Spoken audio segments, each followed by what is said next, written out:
Inclusive, o ídolo brasileiro no futebol, o Zico, foi furtado em Paris, às vésperas da abertura dos Jogos Olímpicos. Ele revelou, inclusive, que teve um prejuízo estimado de 3 milhões de reais. De acordo com jornais locais, o ex-jogador e embaixador do time Brasil estava no banco de trás de um táxi quando bandidos distraíram o motorista e, sem que eles percebessem, levaram uma pasta que tinha um relógio Rolex e um colar de diamantes, além de dinheiro em espécie. A Brigada de Repressão ao Banditismo na Polícia Judiciária Parisiense investiga o caso. Você, Luiz Felipe Dávila, prejuízo na casa dos 3 milhões de reais. Que recepção ao nosso craque Zico lá em Paris, hein, Dávila? É, lamentável, lamentável. O problema é que quando você viaja fora do Brasil, você dá uma relaxada, você acha que não, aqui fora é tudo bem, tudo seguro. Não tá, esse é o problema. O problema é que nós nos descuidamos quando saímos do Brasil. Parece que aquele estado de alerta que nós vivemos constantemente nas ruas de São Paulo, é sempre alerta, pensando, olhando para os lados e tal. Parece que quando você vai para uma cidade que nem Paris, você fala, não, aqui é primeiro mundo, tá tudo tranquilo. E não tá. Tá aí o Zico sendo vítima de um furto justamente porque marcou bobeira, porque distraiu, porque provavelmente estava sentindo que estava num lugar seguro.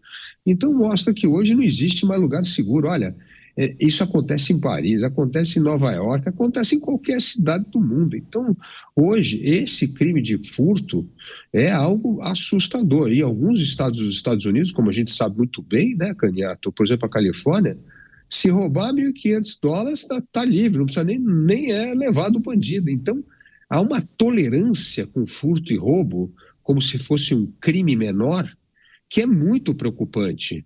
Então, você imagina na Olimpíada dessa, como bem disse o delegado Palumbo, deve estar todas as forças mobilizadas para combater terrorista, ficar de olho. Tá? Então, furto e roubo, deixa rolar solto, porque isso aí é um problema secundário. Pena, coitado do Zico, é isso que é o negócio. Vão ir lá investigar, óbvio que não vai achar nem relógio, nem joia, nem dinheiro, mas parece que é o trade-off hoje, né? Para você ter a segurança na Olimpíada, libera o furto e o roubo, porque são coisas menores. Pois é, como bem lembrou a nossa produção, a Europa também é muito conhecida por conta dos pickpockets, né? Os batedores de carteira. Então, quem for para as principais cidades europeias tem que ficar sempre atento. Agora, Gani, esse também é um episódio que acaba reforçando a bandeira e a agenda daqueles que pregam um endurecimento da legislação de imigração. Porque, por exemplo, a França é um destino de muitos imigrantes oriundos da África, da Ásia, do Oriente Médio. Não estou querendo fazer uma relação entre a imigração ilegal na França e esse episódio, mas muitos parisienses fazem.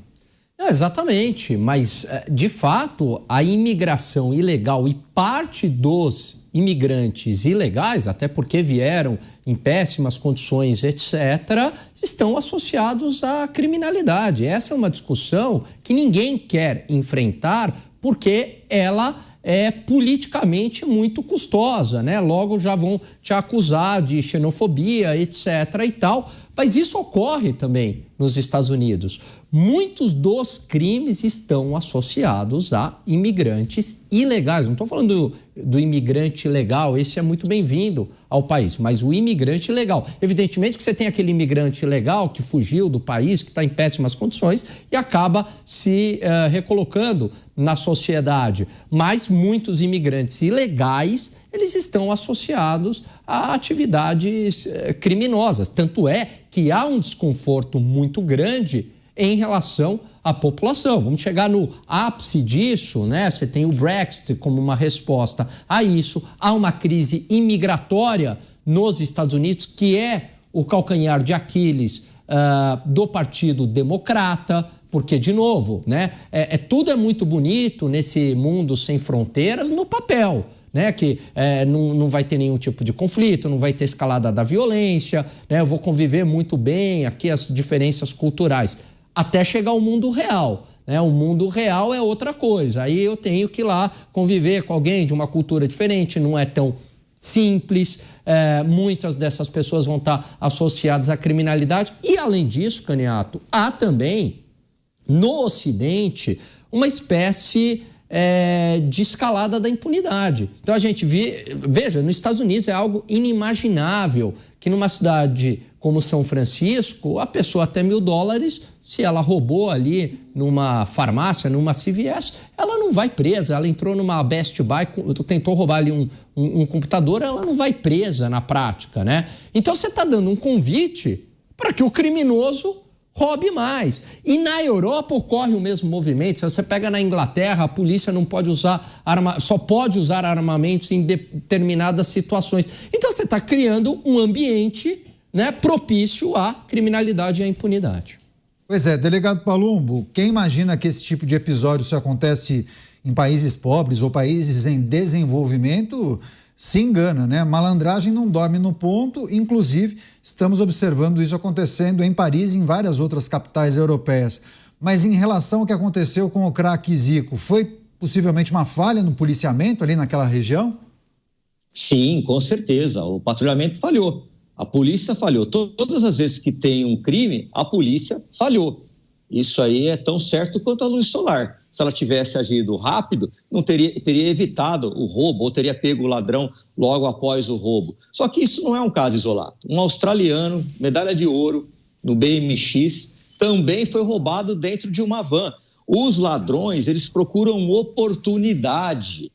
O que eles não vê, eles não cobiçam. Ele vê um relógio, por exemplo, um Rolex que está com o Zico. Eles fazem a mesma coisa que fazem aqui em São Paulo. Enquanto na Europa nós temos os batedores de carteira, aqui no Brasil a gente tem os batedores de celular, especialmente em São Paulo, que todo dia, toda hora, tem roubo e furto de celular nessa cidade. Mas, respondendo a sua pergunta mais uma vez, é óbvio que a polícia falhou. Todas as vezes que há um crime, a polícia falhou. Pois é, vou só fechar esse assunto que envolve os Jogos Olímpicos com o Luiz Felipe Dávila. Pouca gente sabe, mas o Dávila é um dos maiores conhecedores quando falamos de França. Dávila, você morou por lá, estudou por lá. Eu queria que você trouxesse só uma reflexão, mas trazendo também não somente esse destaque em relação a esse episódio que envolve o Zico, mas também a possibilidade de um ataque terrorista, olhando para a história, olhando para os últimos episódios, mas também sobre posicionamentos atuais da França. Por qual razão o país é tão visado quando nós falamos de atentados, ataques terroristas? Eu acho que é possível dar uma contribuição para a nossa audiência e refletir sobre esse tema de maneira breve, por favor. Bom, eu morei na França entre 1985 e 1987, era o auge de ataques terroristas na França, principalmente a alvos norte-americanos. Então, por exemplo, a minha universidade era muito visada sempre. Então, todo dia eu chegava de manhã na universidade, tinha que passar por revista, tinha que passar por detetor de metal. Era um esquema incrível. E aconteceu uma vez que, pela 10ª vez, eu estava lá na biblioteca, lá no fundo da biblioteca, estudando, né?